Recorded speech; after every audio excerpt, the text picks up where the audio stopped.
Hello बच्चों, कैसे हो। स्वागत है आपका अपने इस YouTube channel Rohan sir physics के अंदर, जहां पर आज हम पढ़ने वाले हैं कि शार्पनेस ऑफ रेजोनेंस कंडीशन क्या होती है, दैट इज क्यू फैक्टर क्या होता है।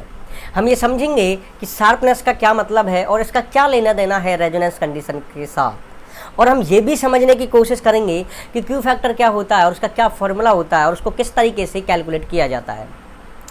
पहले हम रिकॉल करते हैं कि हमने लास्ट लेक्चर वीडियो के अंदर क्या किया था। We have studied in the last lecture video that what is the series LCR circuit and हम किस तरीके से फेजर डायग्राम बनाते थे सीरीज LCR सर्किट के लिए, और हम रिजल्टेंट कॉम्बिनेशनल वोल्टेज का मैग्नीट्यूड निकालते थे फॉर 3 डिफरेंट सिचुएशंस के लिए एक सीरीज LCR सर्किट के लिए। और हमने जब लास्ट में पढ़ा उसके अंदर हमने ये देखा कि जब भी VL की वैल्यू VC के बराबर होती है तो XL की वैल्यू XC के भी बराबर होती है। मींस इंडक्टिव रिएक्टेंस की वैल्यू कैपेसिटिव रिएक्टेंस के बराबर होती है। और वहाँ पर हमने देखा कि इस सिचुएशन पर सीरीज LCR सर्किट के अंदर मैक्सिमम करंट फ्लो करता है। उस कंडीशन को हमने बोला this condition is the resonance condition. वहाँ पर हमने इस कंडीशन के लिए एक फ्रीक्वेंसी कैलकुलेट की, that is the resonance frequency, और एंगुलर फ्रीक्वेंसी भी कैलकुलेट की, that is the resonant angular frequency. Resonant angular frequency का एक्सप्रेशन होता था 1/√LC एंड रेजोनेंट फ्रीक्वेंसी का एक्सप्रेशन होता था 1/2π√LC। यदि आप लोग उस लेक्चर वीडियो को देखना चाहते हो तो मैंने डिस्क्रिप्शन के अंदर उसका लिंक दिया हुआ है, आप क्लिक करके आसानी से देख सकते हो। इस रेजोनेंस कंडीशन के लिए शार्पनेस को समझेंगे तो पहले हम 2 ग्राफ्स ड्रॉ करेंगे, 2 ग्राफ्स ड्रॉ करेंगे। एक ग्राफ होगा फ्रीक्वेंसी और Z, that is the impedance उसके बीच में, और दूसरा सेकंड ग्राफ होगा maximum current, that is the I0 versus frequency. जब हम इन दोनों ग्राफ्स को आसानी से समझ लेंगे तो हमें समझ में आएगा कुछ कि शार्पनेस का क्या मतलब होने वाला है। फिर हम आगे चल कर के रेडियो ट्यूनिंग के बारे में पढ़ेंगे, और रेडियो ट्यूनिंग के बारे में पढ़ने के बाद हमें क्लियरली समझ में आ जाएगा कि शार्पनेस ऑफ रेजोनेंस कंडीशन का क्या मतलब है। जब हमें ये समझ में आ जाएगा कि शार्पनेस ऑफ रेजोनेंस कंडीशन का क्या मतलब होता है तो फिर हम कैलकुलेट करेंगे कि क्यू फैक्टर किस तरीके से निकाला जाएगा और उसका क्या फॉर्मूला होगा, क्या एक्सप्रेशन कैलकुलेट करने के बाद आएगा। ओके, हम यहाँ से शुरुआत कर रहे हैं अपना लेक्चर वीडियो का, और सबसे पहले फर्स्ट ग्राफ ड्रॉ करने की कोशिश करते हैं जो कि हमें बनाना है फ्रीक्वेंसी और जेड मींस इम्पीडेंस के बीच में। देखिए, first graph is between frequency versus Z. In the last lecture video we have studied the Z, that is the impedance, and its expression was Z is equal to square root of R² plus XL minus XC का whole square. Okay, यहाँ से हमें पता है कि XL की value होती है दैट इज ω_L, और यहाँ से ओमेगा की वैल्यू होती है दैट इज 2π फ्रीक्वेंसी। तो यहाँ से XL की वैल्यू हो जाएगी that is 2πf × L, and उसी तरीके से XL की वैल्यू होती है, XC की वैल्यू होती है 1/ω_C, तो इसकी वैल्यू हो जाएगी 1/2πfc।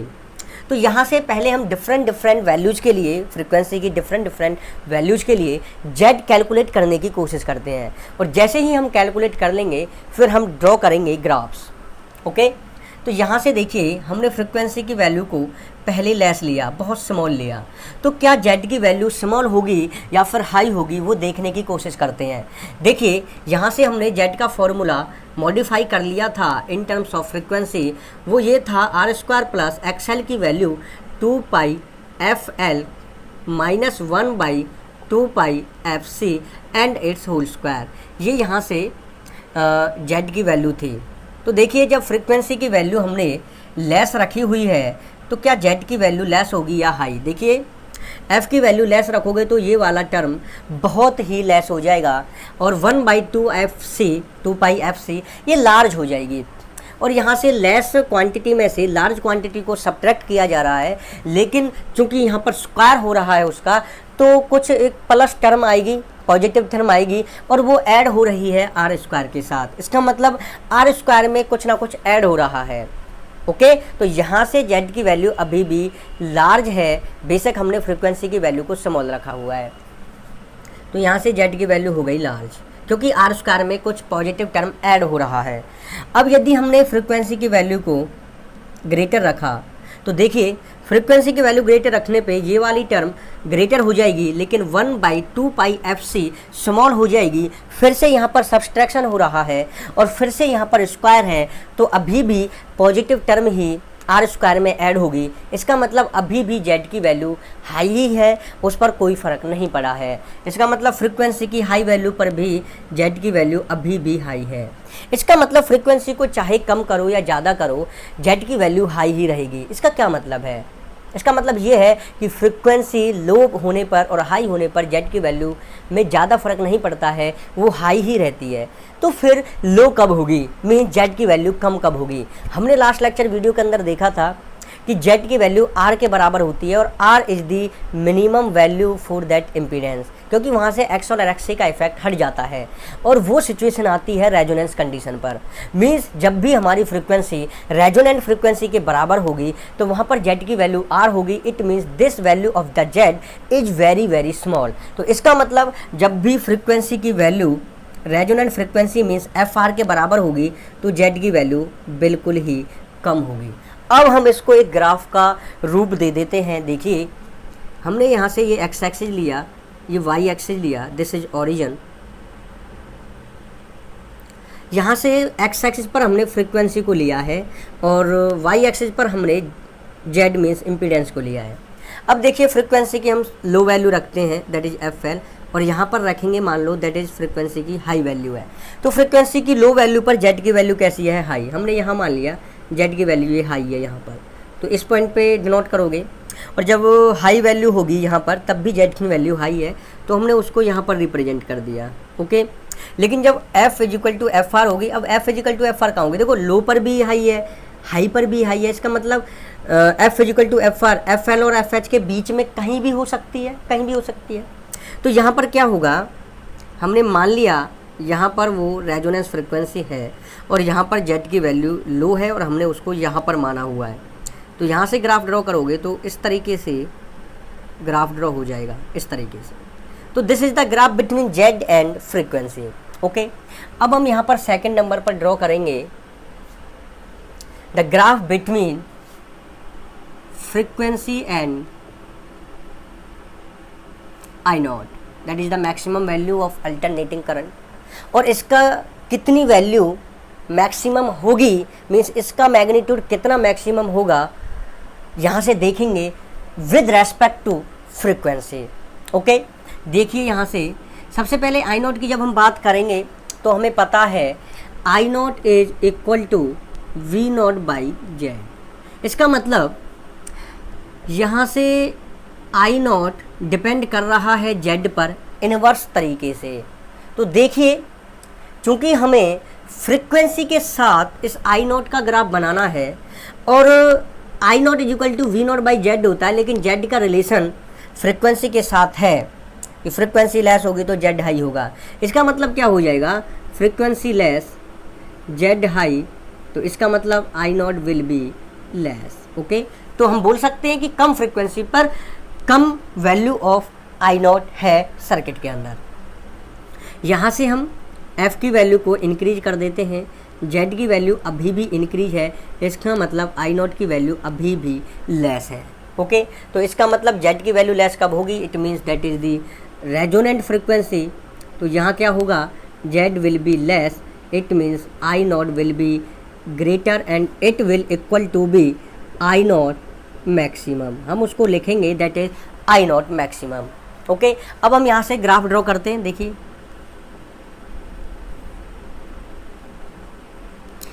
एक्स एक्सिस पे हमने फिर से फ्रीक्वेंसी को लिया, वाई एक्सिस पे हमने आई नॉट को लिया हुआ है। अब देखिए यहाँ पर ओरिजिन लो फ्रीक्वेंसी, फिर से यहाँ हाई फ्रीक्वेंसी और कहीं बीच में F R that is the resonant frequency. Okay, आपको दिखाई दे रहा है? Okay, that's fine. देखिए यहाँ से एफ एल पर आई नॉट की वैल्यू बहुत कम है, हमने यहाँ ले लिया उसको, this is the less value of this I not. हमने एफ एच पे देखा तो वहाँ पर भी value of I not less है तो हमने उसको यहाँ रिप्रेजेंट किया, लेकिन हमने देखा F equal to F R पर आई नॉट की वैल्यू मैक्सिमम है, that is I naught maximum. तो हमने एफ आर मीन्स यहाँ कहीं पे लिया, एफ आर ये हो गया, और यहाँ पर हमने माना this is I naught maximum. Okay, तो हमने यहाँ से रिप्रेजेंट करना है ग्राफ, तो ग्राफ होगा रिप्रेजेंट इस तरीके से। ओके, तो यहाँ पर आप देख रहे हो इस पॉइंट पर F equal to F R है, और यहाँ इस F equal to F R पर करंट की मैक्सिमम वैल्यू है, that is I naught maximum. Okay, अब देखिए कि यदि हम उस सर्किट के अंदर आर को चेंज कर दें, मीन्स आर की वैल्यू को वेरिएशन में डालें, चेंज करें, तो इस आई नॉट की वैल्यू पर क्या इफ़ेक्ट होगा। देखिए, जैसा कि हम जानते हैं Z is equal to R होता है रेजोनेंस कंडीशन पर, और ये एफ आर रेजोनेंस कंडीशन की रेजोनेंट फ्रीक्वेंसी है। तो यहाँ से आई नॉट निकालोगे, that is equal to V naught by Z, लेकिन जेड की वैल्यू आर के बराबर हो गई, तो ये हो गया V naught by R. It means मैंने आई नॉट की वैल्यू को चेंज किया, मैंने उसको किया 2R, तो इसका मतलब क्या हो गया, अब आई नॉट की वैल्यू चेंज हो जाएगी, मैंने उसको लिख दिया आई नॉट डैश, क्योंकि रेसिस्टेंस अब की बार 2 गुना हो चुकी है, 2 टाइम्स हो चुकी है। इसका मतलब आएगा तो इस F is equal to F R पर ही maximum current in the circuit, but उस मैक्सिमम करंट का जो मैग्नीट्यूड होगा अब वो डिक्रीज हो चुका है बिकॉज ऑफ दिस रिलेशन। देखो, आर की वैल्यू को आप चेंज कर रहे हो, तो इसका मतलब ये नहीं है कि F is equal to F R means this point पर मैक्सिमम करंट नहीं आएगा सर्किट में, इसी पॉइंट पे आएगा, कोई प्रॉब्लम नहीं है आर की वैल्यू को चेंज करने से, क्योंकि एफ आर जो है वो एल और सी पे डिपेंड करती है, ना कि आर पे। लेकिन उस सर्किट के अंदर उस आई नॉट की मैग्नीट्यूड कितना होगा ये तो डिपेंड करेगा आर पर, बिकॉज ऑफ दिस रिलेशन। तो यहाँ से जब 2R कर दिया तो इसका मतलब क्या हो गया, F is equal to F R पर आई नॉट मैक्सिमम मिलेगा, लेकिन उसका मैग्नीट्यूड चेंज हो जाएगा। अब की बार मैंने माना कि यहाँ पर हमें वो वैल्यू मिली है, that is I naught dash. तो यहाँ पर इसको ग्राफ को रिप्रेजेंट करोगे तो ग्राफ रिप्रेजेंट होगा इस तरीके से। आई होप आपको बहुत अच्छी तरीके से समझ में आया होगा कि हमने यहाँ पर किस तरीके से ग्राफ्स ड्रॉ किए हुए हैं। ओके, तो यहाँ से फास्ट स्क्रीनशॉट लीजिए और नोट डाउन कीजिए अपने नोट्स। आप आसानी से स्क्रीनशॉट लेकर के बाद में भी नोट्स प्रिपेयर कर सकते हो। These are sufficient notes for regarding any board exams. Okay, अब हम यहाँ से आगे मूव करेंगे और रेडियो ट्यूनिंग के बारे में समझेंगे कि रेडियो ट्यूनिंग से किस तरीके से शार्पनेस को हम समझ सकते हैं। ओके, तो यहाँ से पहले मैं इसको रिमूव कर देता हूँ और फिर हम समझेंगे कि किस तरीके से ये शार्पनेस ऑफ रेजोनेंस किस तरीके से लिंक होती है रेडियो ट्यूनिंग से। देखिए, हमने कंसीडर किया कि हमारे पास नहीं, हम जानते हैं ना कि रेडियो स्टेशंस होते हैं। रेडियो स्टेशंस, भाई हमारे पास रेडियो, चलो रेडियो तो तुम्हारे पास हो सकता है, लेकिन रेडियो स्टेशन तुम्हारे पास नहीं हो सकता है। तो देखो, यहाँ से हमने क्या किया कि बहुत सारे मतलब एक रेडियो स्टेशन है, उस रेडियो स्टेशन से बहुत सारी वेव्स निकल रही हैं जो कि इलेक्ट्रोमैग्नेटिक वेव्स होंगी। अब वो जो इलेक्ट्रोमैग्नेटिक वेव्स होंगी वो रेडियो के एंटीना के पास आएंगी, और हमें जब हम जैसे मान के चलो 93.0 पर फ्रिक्वेंसी पर हमने चैनल लगाया हुआ है, तो हमें कुछ ना कुछ आवाज़ें सुनाई देने लगेंगी, ऑडियो सुनाई देने लगेगी जो भी उस चैनल पर चला हुआ होगा। तो जैसे हमने मान लिया, देखिए रेडियो स्टेशन है हमारे पास, यहाँ हमारे पास नहीं है, हमारे पास केवल क्या है, रेडियो है। ठीक है, तो यहाँ से देखिए बहुत सारी वेव्स निकली, ये निकल गई। यहाँ से जैसे मैंने ये माना, इसकी फ्रिक्वेंसी मैंने मान ली जैसे 92.4 हर्ट्ज़ माना, और मैंने माना कि इस फ्रिक्वेंसी पर जो चैनल है वो है रेडियो एफएम। फिर मैंने यहाँ पे माना 93.0, इस पर है जैसे मान के चलो दैट इज़ बिग एफएम, और यहाँ से मैंने माना दैट इज़ 94.0 मान लेते हैं इसको हम, और यहाँ पर होता है जैसे मान लो रेडियो मिर्ची। अब तुम जानते हो ना कि जैसे तुमने रेडियो का नॉब चेंज किया तो एक स्पेसिफिक टाइम पर आपको एक ही चैनल पर जो भी प्रोग्राम चल रहा होगा उसकी ऑडियो सुनाई देती है। ये क्यों होता है, पहले हम इसके बारे में समझते हैं। देखिए यहाँ से ये सारी वेव्स आई, ये रेडियो का एंटीना है, सभी वेव्स यहाँ पर आएंगी इस एंटीना पर, सभी का पोटेंशियल आएगा एंटीना पर। मैंने बहुत सारी वेव्स ड्रॉ कर दी, मीन्स सभी जितनी भी हमारे पास वेव्स होंगी जो रेडियो स्टेशन से आई हैं इलेक्ट्रोमैग्नेटिक वेव्स, वो सभी इस एंटीना के पास आती हैं। ओके, अब इस एंटीना के पास उस रेडियो के अंदर एक सर्किट लगी हुई होती है और वो सर्किट होती है सीरीज LCR सर्किट। देखिए किस तरीके से होता है, यहाँ पर लगा हुआ होता है इंडक्टेंस, यहाँ पर लगा हुआ होता है कैपेसिटर और यहाँ पे लगा हुआ होता है resistor that has having resistance R। ये कैपेसिटेंस C, यहाँ पर इंडक्टेंस है। अब यहाँ पर जब सारी की सारी वेव्स आ जाएंगी, उनका पोटेंशियल आ जाएगा, तो ये पोटेंशियल क्योंकि यहाँ पर इंडक्टेंस है तो इस वजह से यहाँ पर जितना भी पोटेंशियल आया वो सारा का सारा पोटेंशियल यहाँ पर इंड्यूस्ड होगा because of mutual inductance with the help of mutual inductance. लेकिन हम म्यूचुअल इंडक्टेंस के अंदर ज़्यादा डीप नहीं जाएंगे क्योंकि हम यहाँ पर म्यूचुअल इंडक्टेंस नहीं समझ रहे हैं। तो यहाँ पर सारा का सारा पोटेंशियल इंड्यूस्ड होगा, लेकिन सारा का सारा पोटेंशियल इंड्यूस्ड होने के बावजूद भी हमें केवल एक टाइम पर एक चैनल की ऑडियो सुनाई देती है। वो क्यों होता है, देखिए यहाँ से सारे के सारे पोटेंशियल्स इंड्यूस्ड हो गए, लेकिन हमें वो signal in the form of audio सुनाई देगा जिसकी पावर बहुत अच्छी होगी। अब देखिए पावर बहुत अच्छी है मीन्स पावर बहुत स्ट्रॉन्ग है, इसका मतलब उसके लिए इस सर्किट के अंदर करंट बहुत स्ट्रॉन्ग है, मीन्स बहुत मैक्सिमम वैल्यू है करंट की। अब बहुत मैक्सिमम वैल्यू ऑफ करंट कब आएगी, जब हमारे पास रेजोनेंस कंडीशन होगी, मीन्स रेजोनेंस फ्रीक्वेंसी होगी।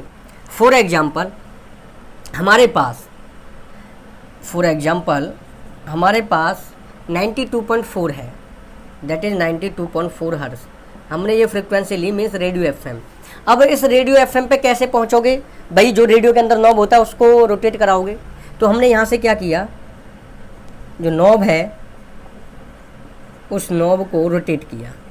अच्छा, इस नॉब से रोटेट कर रहे हो तो इस नॉब को रोटेट करने से हो क्या रहा है, देखिए इस नॉब को रोटेट करने से होता है कि यहाँ पर जो कैपेसिटेंस है उस कैपेसिटेंस की वैल्यू चेंज होती है।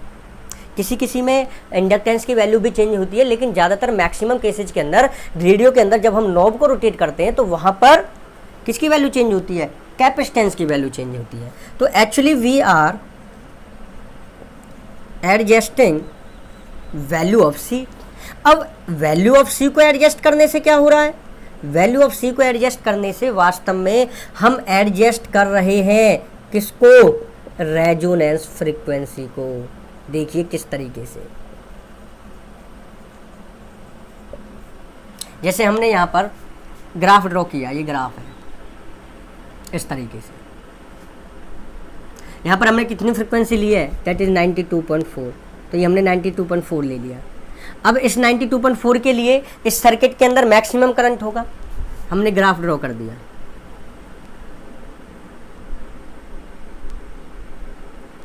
This is maximum value of current, यहाँ पर हमने लिखा दिस इज I0 मैक्सिमम, और इस y एक्सिस पे हमने लिया है दैट इज I0, और यहाँ पे हमने लिया है दैट इज फ्रीक्वेंसी। ओके, अब देखिए 92.4 इस फ्रीक्वेंसी पर इस सर्किट के अंदर मैक्सिमम करंट है। इसका मतलब ये नहीं है कि इसके अंदर सारी की सारी वेव्स का पोटेंशियल इंड्यूस नहीं हुआ है, हुआ है, सभी का हुआ है, लेकिन जब 92.4 की बात कर रहे हैं तो वो जो रेजोनेंस फ्रीक्वेंसी की तरह बिहेव कर रही है उसके लिए मैक्सिमम अमाउंट ऑफ करंट है, मैक्सिमम अमाउंट ऑफ करंट है तो पावर उसकी मैक्सिमम है। देखिए 92.4 करंट मैक्सिमम, 1.0 यहाँ कहीं होगा, उसके लिए करंट की वैल्यू कितनी है, देखिए बहुत स्मॉल है, बहुत स्मॉल। तो जब करंट की वैल्यू बहुत स्मॉल है तो क्या उसकी पावर बहुत स्ट्रॉन्ग होगी, नहीं होगी, तो वो हमें सुनाई नहीं देगा। ऐसे ही जैसे मैंने यहाँ पे लिया 92.4 है तो मैं यहाँ पे 92.9 ले लेता हूँ। तो इसके लिए करंट की वैल्यू देखोगे तो यहाँ पर करंट की वैल्यू कितनी है, बहुत कम है, बहुत कम। तो इसके लिए भी पावर बहुत कम होगी और इसके लिए भी पावर बहुत कम होगी, तो ये भी हमें सुनाई नहीं देगा। लेकिन क्या इसके साथ, जैसे कि यहाँ पर हमने मान लिया 92.2 और यहाँ पर हमने मान लिया दैट इज 92.6, क्या इन पर भी वैल्यू ऑफ करंट कम होगी, निकाल करके देखते हैं। देखिए यहाँ पर हमने ड्रॉ किया, यहाँ आया, यहाँ आया, तो देखिए यहाँ पर आप देख रहे हो 92.2 और 92.6 पर जो करंट की वैल्यू है वो बहुत कम नहीं है, वो मान सकते हैं as comparison to I naught maximum काफ़ी हद तक उसके क्लोज है। तो इसका मतलब जब करंट की वैल्यू उसके काफ़ी क्लोज है तो पावर भी उसकी बहुत क्लोज होगी, किसके 92.4 वाली फ्रिक्वेंसी के सिग्नल के साथ बहुत क्लोज होगी। इसका मतलब सुनना तो हमें 92.2 और 92.6 वाले चैनल पर जो प्रोग्राम चल रहा है उसकी ऑडियो भी सुनाई देनी चाहिए, लेकिन उसकी क्यों नहीं सुनाई देती? तो इसका रीज़न ये है कि उस चैनल के साथ, जैसे कि यहाँ पर 92.4 means that is radio FM, इसके साथ कोई भी चैनल नहीं होगा, इसके आसपास कोई चैनल नहीं होगा। इट मीन्स 92.2 92.6 पर कोई चैनल होगा ही नहीं, इसलिए हमें ऑडियो सुनाई नहीं देती है। करंट तो इस फ्रिक्वेंसी के लिए भी काफ़ी हद तक मैक्सिमम है, लेकिन इस फ्रिक्वेंसी पर चैनल ही नहीं है, तो हमें सुनाई कैसे देगा? अब जैसे कि मान के चलो आपका मन कर गया जैसे कि भाई 92.4 रेडियो एफएम बहुत फेमस चैनल है, चलो मैं भी अपना चैनल बना लेता हूँ। बना सकते हो, किसी को लालच आ जाए भाई मैं भी पैसे कमाना चाहता हूँ, है ना? तो अब आपने बना लिया, जैसे कि 92.3 पर बना लिया। अब जैसे ही 92.4 पर नॉब को लेकर के आओगे, वो रेजोनेंस फ्रिक्वेंसी बन गई, रेजोनेंस कंडीशन आ गई, करंट मैक्सिमम हो गया, लेकिन 92.4 के साथ 92.3 पर भी तो करंट की वैल्यू काफ़ी हद तक मैक्सिमम होगी, उसकी पावर भी तो बहुत स्ट्रॉन्ग होगी, वो भी तो चैनल सुनाई देगा। तो एक साथ आपको दो चैनल सुनाई देंगे। 92.4 की बहुत ज़्यादा आवाज़ आएगी, लेकिन उसके साथ कम स्लो आएगी, लेकिन काफ़ी हद तक उसकी भी आवाज़ आपको सुनाई देने लगेगी। तो इस प्रॉब्लम को दूर करने के लिए, इस प्रॉब्लम से बचने के लिए क्या किया जाता है कि एक चैनल के आसपास गैप रखा जाता है, जिसको बैंड विड्थ बोलते हैं, जिसकी वजह से एक समय पर दो चैनल्स की ऑडियो आपस में स्ट्राइक ना करें। हमें एक टाइम पर दो चैनल्स पर एक जैसी मीन्स अलग अलग चैनल्स की आवाज़ सुनाई ना दे, इसलिए वहाँ पर गैप रखा जाता है, जिसको हम बोलते हैं दैट इज़ दी बैंडविड्थ। और यहाँ पर ये जो करंट की वैल्यू आ रही है भाई, ये जो फ्रीक्वेंसी है 92.2 और 92.6, इनके लिए भी काफ़ी हद तक करंट की वैल्यू मैक्सिमम ही है, बराबर सा ही है। तो यहाँ पर जो करंट की वैल्यू बराबर होगी वो लगभग कितनी होगी कि भाई इस मतलब वैल्यू ऑफ आई नॉट और इस वैल्यू के बीच में जितनी भी फ्रीक्वेंसी होंगी जिनका करंट मैक्सिमम के बराबर हो सकता है एज कंपेरेबल, वो कहाँ तक हो सकता है? तो इसकी वैल्यू यहाँ पर लास्ट पॉइंट होता है that is I naught maximum by √2। Okay, that is I naught maximum by √2। तो करंट की आई नॉट मैक्सिमम और करंट की आई नॉट मैक्सिमम बाई √2 वैल्यू के बीच में जितने भी करंट्स की वैल्यूज है उनके लिए जो फ्रिक्वेंसीज है, उन सभी फ्रिक्वेंसीज की ऑडियो सुनाई देनी चाहिए, लेकिन वहाँ पर उन फ्रिक्वेंसीज पर कोई चैनल होगा ही नहीं। ओके, आई होप आपको समझ में आया होगा कि रेडियो ट्यूनिंग का क्या मतलब है। This is about the radio tuning. अब देखिए, जैसे कि मान के चलो यहाँ पर जो ये ग्राफ है इसी के अंदर ही बना देते हैं। हमने इस ग्राफ को इस तरीके से बनाया, इस तरीके से थोड़ा हमने इसको फ्लैट कर दिया, फ्लैट हमने इस ग्राफ को क्या कर दिया, फ्लैट कर दिया। अब देखो इस फ्लैट करने से हुआ क्या, अब ध्यान से देखो कि यहाँ पर आई नॉट मैक्सिमम वैल्यू होगी,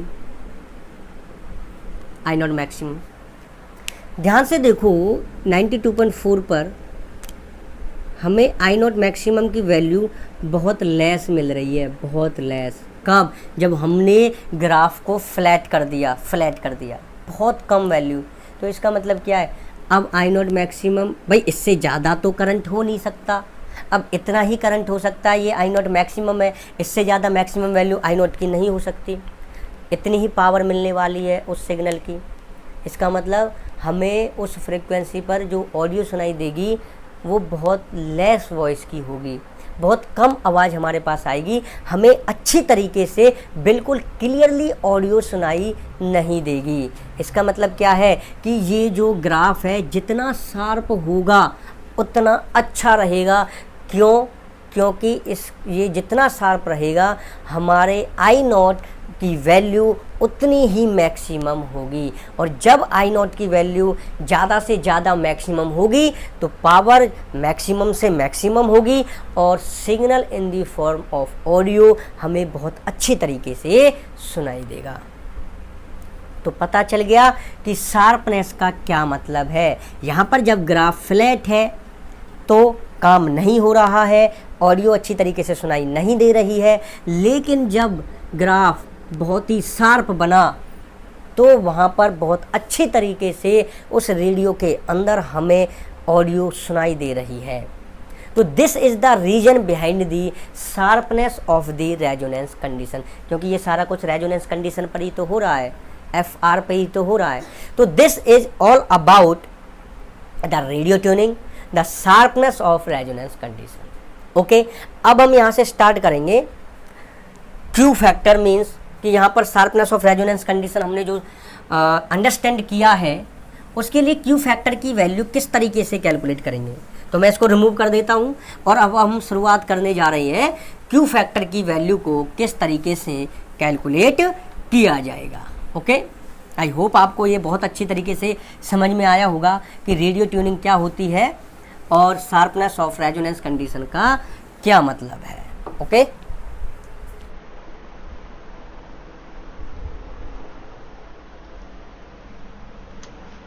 अब देखिए यहाँ से हम क्यू फैक्टर की वैल्यू फाइंड आउट करते हैं। तो क्यू फैक्टर की वैल्यू किस तरीके से फाइंड आउट होगी। एक्चुअली क्यू फैक्टर निकालने का फॉर्मूला होता है that is resonance angular frequency divide by ω2 minus ω1 and it's mod. ω2 minus ω1 का मतलब होता है that is the bandwidth. देखिए यहाँ से ग्राफ था हमारे पास, यहाँ पर फ्रिक्वेंसी थी, लेकिन कैलकुलेट कर रहे हैं क्यू फैक्टर तो वहाँ पर हमारे पास एंगुलर फ्रिक्वेंसी यूज हो रही है और हम जानते हैं कि omega is equal to 2πf होता है, 2π इज कांस्टेंट। तो जिस तरीके से फ्रिक्वेंसी का ग्राफ बन रहा था उसी तरीके से एंगुलर फ्रिक्वेंसी का भी ग्राफ बनेगा with respect to the maximum value of current. उसी तरीके से हमने यहाँ पर ग्राफ बनाया, यहाँ पर होगा ओमेगा आर, इस पॉइंट पर वैल्यू होगी that is I naught maximum, लेकिन यहाँ पर भी जो वैल्यू होगी करंट्स के लिए इन एंगुलर फ्रिक्वेंसीज के लिए काफ़ी हद तक बराबर होगी आई नॉट मैक्सिमम के, और वो होगी आई नॉट मैक्सिमम डिवाइड बाई √2। मैं इसको मान लेता हूँ आई नॉट डैश, इसको मैंने मान लिया this is ω1, this is ω2 and this is origin. तो this is the bandwidth, ये बैंड विड्थ है। ω1 ओमेगा आर से डेल ओमेगा पीछे है एंड ω2 ओमेगा आर से डेल ओमेगा आगे है। इसका मतलब यहाँ पर मैं इसको नेम में कर देता हूँ A, इसको B, इसको C। तो यहाँ पर बैंड विड्थ क्या होगी that is equal to AC which is equal to del omega plus del omega, that is 2 del omega. And यहाँ से AC निकालोगे that will be equal to OC minus AO। OC की वैल्यू है that is ω2 and AO की वैल्यू है यहाँ पर ω1। सो AC है यहाँ पर 2 डेल ओमेगा। तो हमें यहाँ से ω2 माइनस ω1 कैलकुलेट करना है। अब ω2 माइनस ω1 किस तरीके से कैलकुलेट करेंगे फ्रॉम दिस ग्राफ। ओके, देखिए यहाँ से condition number 1 for resonance condition it means omega is equal to omega R and Z is equal to R. Okay, and current की वैल्यू यहाँ पर मैक्सिमम होगी। For condition 2 means for angular frequencies ω1 and ω2 what will be the value of z and what will be the value of I not maximum. तो I not dash, तो I not dash की value यहाँ पर होगी that is I not by √2 okay, तो यहां से I naught maximum को हम क्या लिख सकते हैं, in terms of voltage and resistance हम इसको लिख सकते हैं, that is V naught maximum divide by √2 R, that is I naught dash. तो देखिए यहां से करंट का मतलब एम्पियर, वी नॉट मैक्सिमम का मतलब voltage, it means √2 R is behaving like R resistance, क्योंकि इसकी वैल्यू यहाँ पर इसकी यूनिट क्या होगी, दैट इज ओम। ओके, किस तरीके से, V बाई ओम, तभी तो आएगा यहाँ पर एम्पियर। इसका मतलब फॉर ω1 एंड ω2 Z की वैल्यू यहाँ पर किसके बराबर है, दैट इज √2 आर। तो Z की वैल्यू हमारे पास जनरली होती है square root of R square plus XL minus XC का whole square, and now it is equal to √2 R for ω1 and ω2।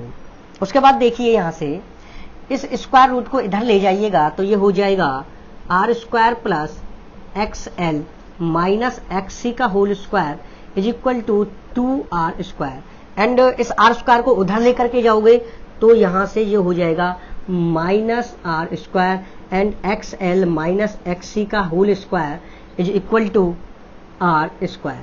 और जब यहां से स्क्वायर को इधर लेकर के जाएंगे तो यहां पर जाकर के स्क्वायर रूट हो जाएगा और यहां से वैल्यूज निकलेंगी, that XL minus XC is equal two plus minus R। Okay, और हम जानते हैं XL क्या होता है, दैट इज ω_L, XC होता है दैट इज 1/ωc। हम यहाँ से ω1 और ω2 के लिए लिख रहे हैं, तो इसका मतलब XL एक हम ω1 के लिए लिखेंगे, उसी तरीके से XC भी ω1 के लिए लिखेंगे, और एक बार XL और XC की वैल्यू ω2 के लिए लिखेंगे, और यहाँ से यदि हम ω1 पर प्लस R रेसिस्टेंस मानेंगे तो ω2 पर माइनस R लेंगे। ओके, हमने यहाँ से लिखा 4 ω1, यहाँ से हो गया ω1L minus ω2C is equal two plus R। Next यहाँ से हो गया 4 ω2 will be ω2L minus, sorry यहाँ पर 1 था, दैट इज ये 1/ωc होता है बेटा, 1/ω1c, and this is 1/ω2c that is equal to minus R। इसको मान लो क्वेश्चन नंबर 1, इसको मान लो क्वेश्चन नंबर 2। अब यहां से हम एक बार एडिंग करेंगे और एक बार सब्ट्रैक्शन करेंगे और कैलकुलेट करेंगे द ω2 माइनस ω1। देखिए यहां से जब हमने इसका एडिशन किया, एडिंग इक्वेशन नंबर 1 एंड 2, तो क्या होगा, यहां से देखो ω1L plus ω2L, L common होगा, L कॉमन ले लिया, ω1 प्लस ω2। यहां से देखो माइनस 1/c कॉमन ले सकते हैं, अंदर क्या बचेगा, दैट इज 1/ω1 प्लस 1/ω2। यहां से ऐड करोगे तो R minus R that is 0। यहां से देखिए L common, ω1 plus ω2 minus 1/c, ω1 ω2 LCM होगा और ये हो जाएगा ω2 plus ω1 that is equal to 0। Okay, कोई प्रॉब्लम नहीं है किसी को, वेरी गुड। देखिए आगे यहां से आप देख रहे हो ω1 प्लस ω2, ω1 प्लस ω2 कॉमन ले लेते हैं इसको हम, तो यहां से ω1 प्लस ω2 बाहर आ जाएगा, ब्रैकेट में रहेगा L minus 1/c ω1 into ω2 that is equal to 0। Okay, ω1 plus ω2 को 0 के पास ले जाओ, 0 हो गया। यहां से L माइनस 1/c ω1 ω2 को उधर लेकर के जाओ, क्या हो जाएगा 1/c ω1 ω2। यहां से ω1 ω2 की वैल्यू कितनी निकल करके आ रही है, दैट इज 1/LC। इसको मान लेते हैं इक्वेशन नंबर 3। अभी हमारे पास ω2 माइनस ω1 निकल करके नहीं आया है, इसका मतलब शायद जब ω2 माइनस ω1 की वैल्यू निकाल रहे होंगे तो कहीं ना कहीं ω1 ω2 की वैल्यू यूज होने वाली है। तो यहां से मैं रफ कर देता हूं, आगे इसका सॉल्यूशन करते हैं।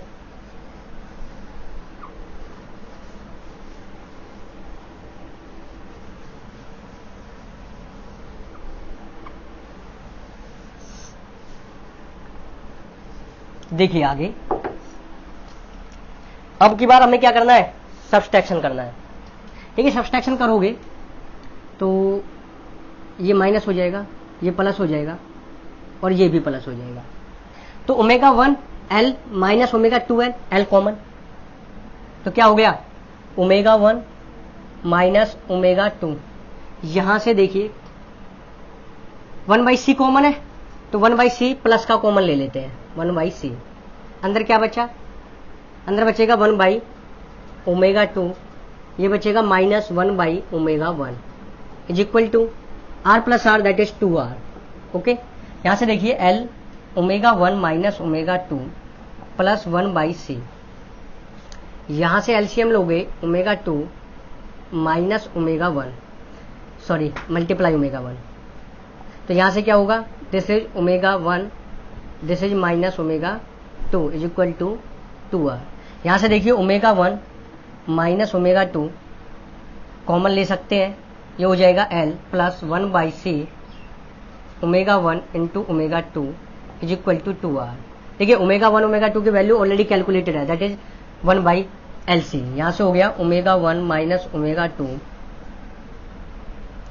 l plus 1 by C omega 1 omega 2 1 by L C means L C ऊपर चला जाएगा, सी से सी कैंसिल हो जाएगा, यहां से हो जाएगा that is equal to 2r। Omega 1 minus omega 2 ये हो गया 2l is equal to 2r, 2 से 2 कैंसिल हो जाएगा, ओमेगा 1 माइनस ओमेगा 2 की वैल्यू हो जाएगी r by L. It means omega 2 minus omega 1 is equal to minus r by L.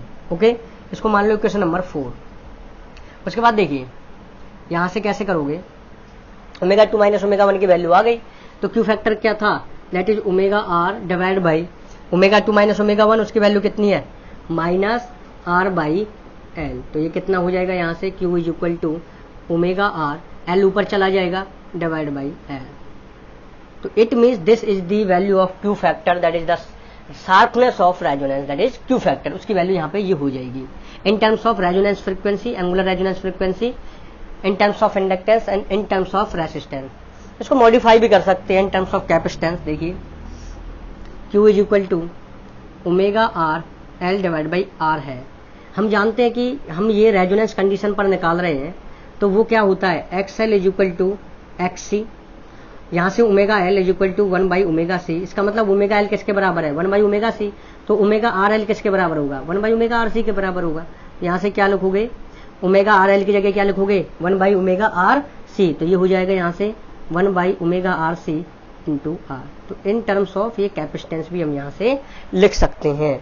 और देखिए ओमेगा आर की वैल्यू जब रखोगे, that Q is equal to omega R की वैल्यू क्या होती है, 1 बाई रूट एल सी, तो रूट एल सी ऊपर चला जाएगा, नीचे क्या बचेगा, सी इंटू आर। ओके, यहाँ से इस सी को क्या लिख सकते हो, that is root C multiply by root C, और इसको क्या लिखोगे, root L multiply by root C divide by root C multiply by root C multiply by root C से रूट सी कैंसिल आउट, तो यहाँ से क्या निकला 1 by R root L by सी।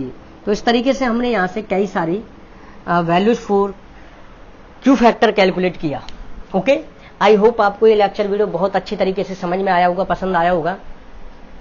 इसके अंदर हम एक बार रिकॉल कर लेते क्या पढ़ा है। सबसे पहले हमने ये पढ़ा था रेजोनेंस शार्पनेस कंडीशन क्या होती है, मीन्स रेजोनेंस कंडीशन की शार्पनेस से क्या मतलब होता है, रेसिस्टेंस पर किस तरीके से वैल्यू डिपेंड करती है, मैक्सिमम करंट की, कि एलसीआर सर्किट के अंदर मैक्सिमम करंट ऑफ वैल्यू आएगी तो वो किस तरीके से फ्रीक्वेंसी पर डिपेंड करता है, that is the resonance frequency. फिर हमने क्यू फैक्टर की वैल्यू को कैलकुलेट किया, जो कि हमने 3 तरीके से कैलकुलेट किया है। Omega is equal to Q factor is equal to omega R L divide by R, Q is equal to 1 by omega R C R, Q is equal to 1 by R root L by C, इस तरीके से। तो यहाँ से आई hope आपको बहुत अच्छी तरीके से लेक्चर वीडियो पसंद आया होगा। तो ज़्यादा से ज़्यादा शेयर कीजिए, कमेंट कीजिए यदि आपको कोई भी डाउट है, और सब्सक्राइब कीजिए चैनल को। तो जल्दी ही मिलते हैं नेक्स्ट लेक्चर वीडियो के साथ, जिसके अंदर हम पावर कैलकुलेट करेंगे फॉर इंडक्टर वाली सर्किट और कैपेसिटर वाली सर्किट के लिए। Okay, thank you very much. जल्दी मिलते हैं नेक्स्ट लेक्चर वीडियो के साथ। Till then do whatever you want to do, but don't trouble your family. Thank you very much. Okay, bye.